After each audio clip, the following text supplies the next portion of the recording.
پاکستان بھر کی طرح اسلام آباد میں بھی عید کی خوشیاں سیلیبریٹ کی جا رہی ہیں۔ شہریوں نے نماز عید سے آغاز کیا۔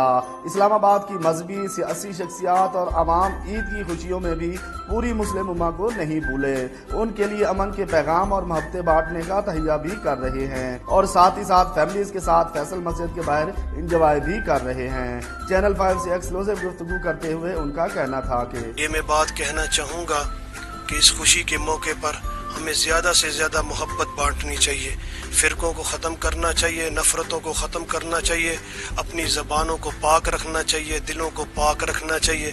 جتنی ہماری زبانیں اور دل پاک ہوں گے تو ہمارے ماحول پاک ہوں گے۔ عید کا پہلا دن تو اپنی فیملی کے ساتھ ہی ہوتا ہے، پہلے 1-2 دن، اور بچوں کو فیملی کو لے کے ہم فیصل مسجد آئے ہیں۔ بہت اچھی جگہ ہے، بڑا اچھا ماحول ہے، بچے بڑے خوش ہوئے ہیں اس تاریخی جگہ کو دیکھ کے، اور اس کی ہسٹری بھی ہم نے دیکھی پڑھی اور بچے کافی خوش ہیں اس وجہ سے۔ پوری امت مسلمہ کے لیے بہت محبتیں بانٹنے والا اور خوبصورت دن ہے، جس میں تمام مسلمان، پوری دنیا کے مسلمان آج خوشیاں منا رہے ہیں اور دعا گو ہیں کہ یا اللہ اسی طرح دنیا میں امن اور امان قائم رہے۔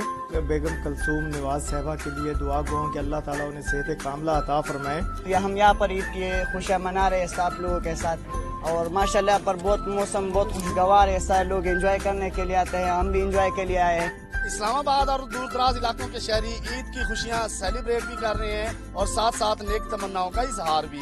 کیمرہ مین نوید اشرف کے ساتھ ضمیر سندھ میر، چینل 5 اسلام آباد۔